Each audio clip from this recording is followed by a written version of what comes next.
What is the greatest comeback to an insult you've ever heard? My grandparents used to bicker. My grandmother generally came out on top, as she was fierier. One time, though, she was asking him to do a bunch of stuff, and he muttered, "If you'd lose some weight, you could do it yourself." She fixed her gaze on him, and glowered. "I'm thinking of getting rid of about 200 pounds of useless fat immediately," he replied. "You're going to cut off your foot?" Man, nobody bickers like old married couples bicker. They've had decades to perfect their craft. Someone yelled out in a Walmart, "I'm not ashamed of who I am." Another voice echoed back, "That's your parents' job." Back in middle school, I was at Walmart with a friend of mine looking for pants. Being a tomboy, I liked to wear baggy boys' pants, nor did I wear makeup. Another kid came up to me and snarkily asked, "Pfft, what are you? A boy or a girl?" And without missing a beat I responded, "Why? Do you think I'm hot?" He just got flustered and walked away mumbling obscenities. This was the 90s, so that gender question actually was insulting to my 14-year-old brain. Not the greatest, but I still hold pride for my quick wit back then. Too bad that's all gone now. For some reason everyone in high school thought I was a lesbian, so a straight dude in my grade walked by me and was trying to make fun of me/gay bash and said, "Well, at least I don't like girls." I just kinda stared at him and waited for it to click. Joe Pine interviewing Frank Zappa. Joe, "I guess your long hair makes you a woman." Frank, "I guess your wooden leg makes you a table." Saw a clip of a stand-up comedian the other day, and he says something along the lines of, "The first time I had sex it was terrible.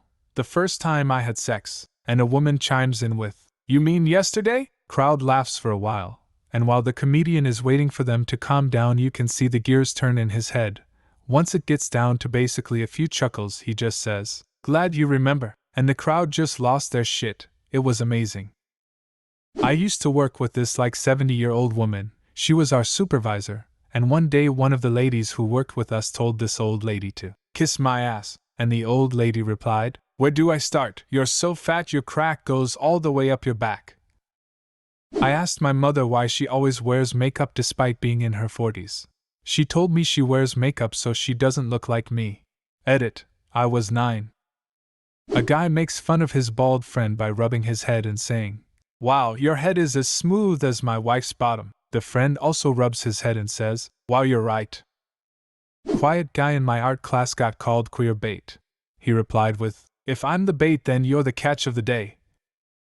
My 10-year-old cousin was pushed aside by an older student at school who also felt the need to call him a gay child. My cousin told him not to get his hopes up.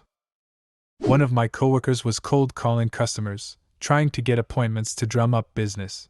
One of them told him to go fuck his hand, and he responded with, "I've got that penciled in for 3. I should be done by 4 if you'd like to come in for an appointment then?" The guy laughed his ass off, and ended up coming in for the appointment. I had a coworker, also in sales, also cold calling, a take-no-shit middle-aged woman. When people hung up on us, sometimes we'd call back and play dumb. Often people would realize they were being rude. This is more business to business. Anyhow, this lady couldn't help herself, so she'd call back, feign the same polite friendliness, and say, "Hey, sorry, I think we were rudely disconnected." During WW1, Switzerland had a tiny standing army, but they were very skilled marksmen. Wilhelm II of Germany asked what 250,000 Swiss troops would do if he decided to invade with 500,000 German troops. The Swiss said, "Shoot twice and go home." Winston Churchill, of course. Lady Nancy asked her, "Winston, if you were my husband, I'd poison your tea." Churchill, "Nancy, if I were your husband, I'd drink it." Winston, "You are drunk, disgustingly drunk." "Yes, madam, but you're fat. And when morning comes, I shall be sober." You sure do talk a lot for never saying anything. In Mexico, we use the word cantinfleur for that. It comes from a comedian with a long career from the 30s to the 80s named Cantinflas, and that was his shtick, talking too much but never saying anything.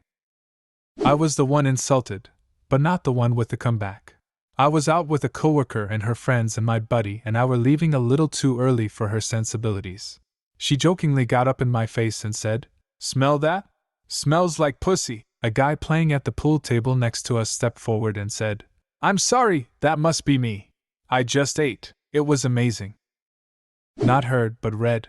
Easily the Spartans replied to Philip II of Macedon.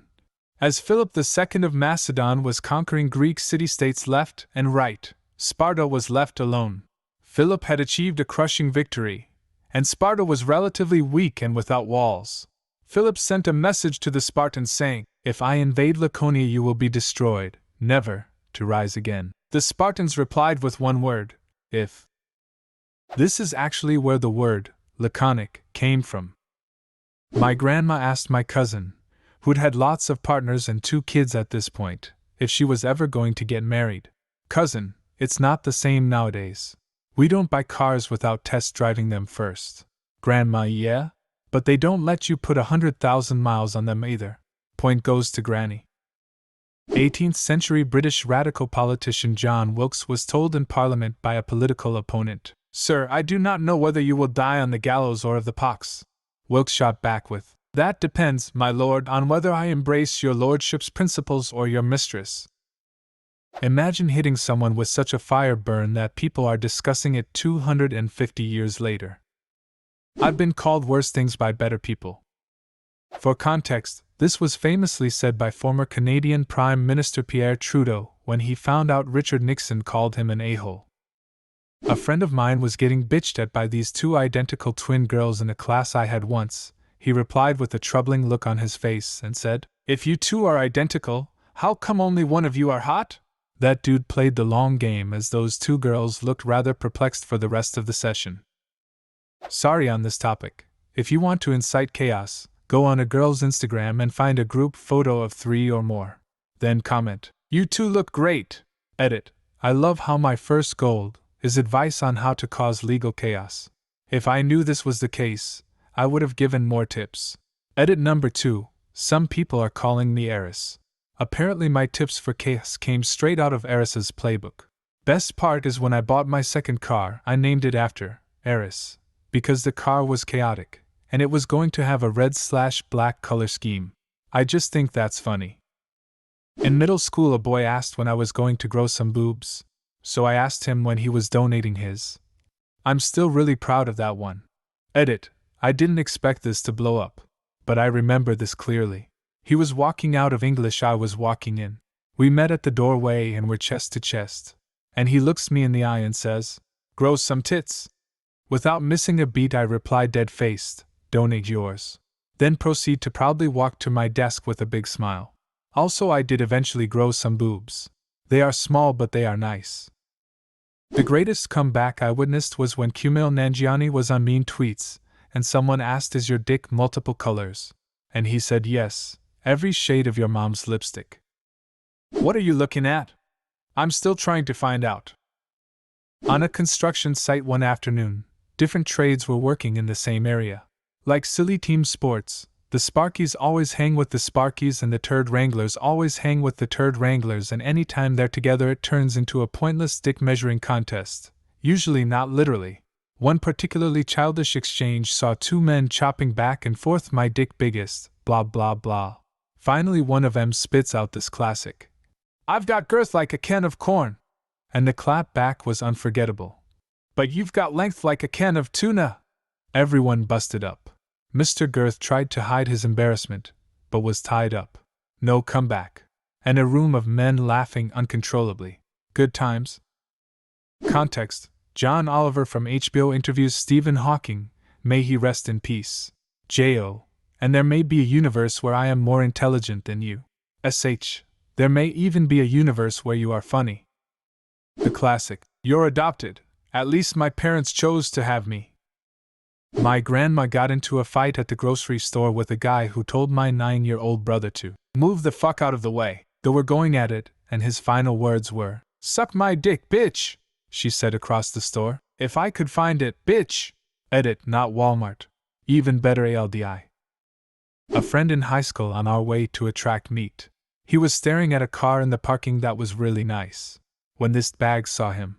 "Bag, why bothering looking at that when you know you'll never be able to get one?" "My friend, the same reason you watch Norp." The entire bus erupted, and it's still one of the funniest things I've ever heard. A dude in my class called out a semi-friend of mine, that people are talking behind his back. In fact, that wasn't the case, as far as I know, and that guy said, well, you know what to say about you. Nothing, nobody fucking cares. Many years ago, when we were about 18, a friend of mine was arguing with another person we knew. This person was trying to be a badass and intimidate my buddy. He says, "My feet are registered." Without missing a beat, my friend replies, "Where? Health and sanitation?" 40 years later, I still crack up at this when it comes to mind. What is the greatest comeback to an insult you've ever heard? Leave a comment and subscribe to the channel if you want to see more videos like this one.